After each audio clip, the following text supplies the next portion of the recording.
अकेले कैसे खुश रहें? ज़िंदगी को खुश बनाने के लिए आखिर क्या करना चाहिए? क्या बिना किसी के सहारे भी इंसान खुश रह सकता है?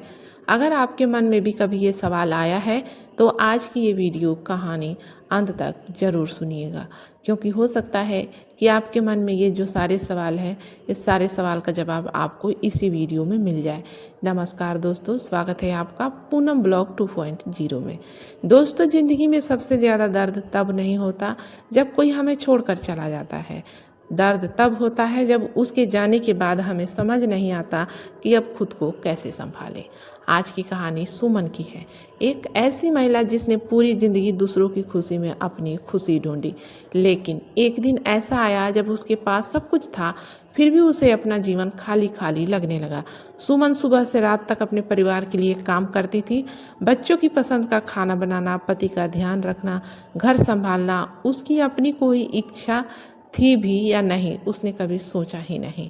उसे लगता था मेरे परिवार की खुशी ही मेरी खुशी है।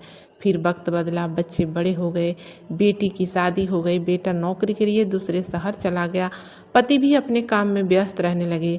जिस घर में कभी बच्चों की आवाज़ गूंजती थी, वह घर अब शांत रहने लगा। शुरुआत में सुमन रोज़ फ़ोन का इंतजार करती, फ़ोन नहीं आता तो वह बार बार मोबाइल देखती। किसी दिन बेटा बात न करता तो वह सोचती शायद अब उसे मेरी ज़रूरत नहीं रही।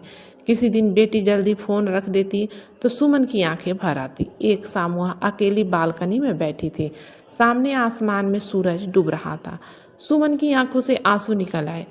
उसने खुद से कहा, मैंने सबके लिए पूरी ज़िंदगी जी, फिर आज मैं इतनी अकेली क्यों हूँ?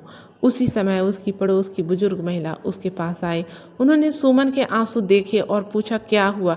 सुमन ने रोते हुए कहा, अब मेरे पास कोई नहीं है। बुजुर्ग महिला कुछ देर चुप रही, फिर उन्होंने सुमन का हाथ पकड़ा और कहा, सुमन, तुम्हारे पास खुद तुम हो, बस तुमने कभी खुद को अपना समझा ही नहीं। ये बात सुमन के दिल में उतर गई।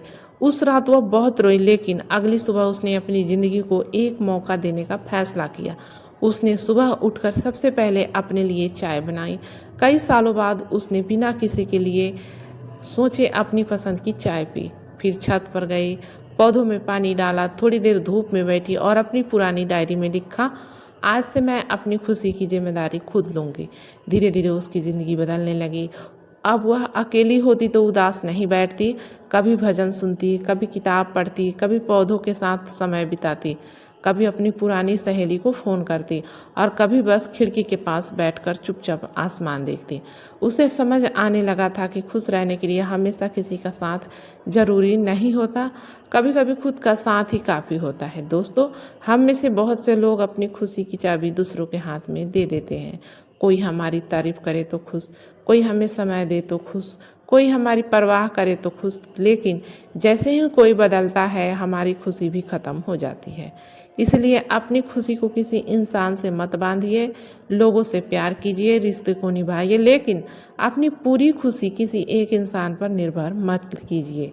अकेले रहना सीखिए, अपने साथ बैठना सीखिए, अपनी पसंद की चीज़ें करना सीखिए, खुद को समझना सीखिए और सबसे ज़रूरी खुद की कीमत पहचानना सीखिए, क्योंकि ज़िंदगी में कुछ लोग हमेशा आपके साथ नहीं रहेंगे। बच्चे अपने घर चले जाएंगे, दोस्त अपनी ज़िंदगी में व्यस्त हो जाएंगे, रिश्ते कभी बदल जाएंगे, लेकिन एक ऐसा इंसान है जो जन्म से लेकर आखिरी सांस तक आपके साथ रहेगा, वो है आप खुद।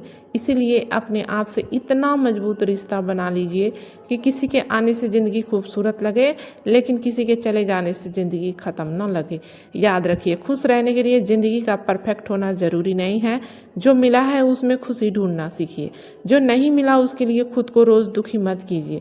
और अगर आज आप अकेले हैं तो खुद को अकेला मत समझिए। शायद ज़िंदगी आपको सिखा रही है, अब दूसरों के लिए बहुत जी लिया, अब थोड़ा अपने लिए भी जीना सीखो।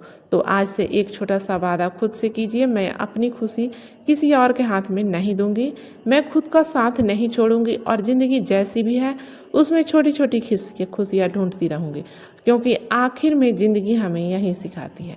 अकेले रहना मजबूरी नहीं, अगर खुद का साथ मिल जाए तो यही अकेलापन सुकून बन जाता है। अगर इस कहानी ने आपके दिल को छुआ हो तो इसे उस इंसान तक ज़रूर पहुंचाइए जो आज खुद को अकेला महसूस कर रहा है। और ऐसे ही दिल को छू लेने वाली कहानियों और वीडियोज़ के लिए जुड़े रहे पूनम ब्लॉग 2.0 के साथ। मिलते हैं नेक्स्ट वीडियो में, तब तक के लिए जय श्री कृष्णा, राधे राधे।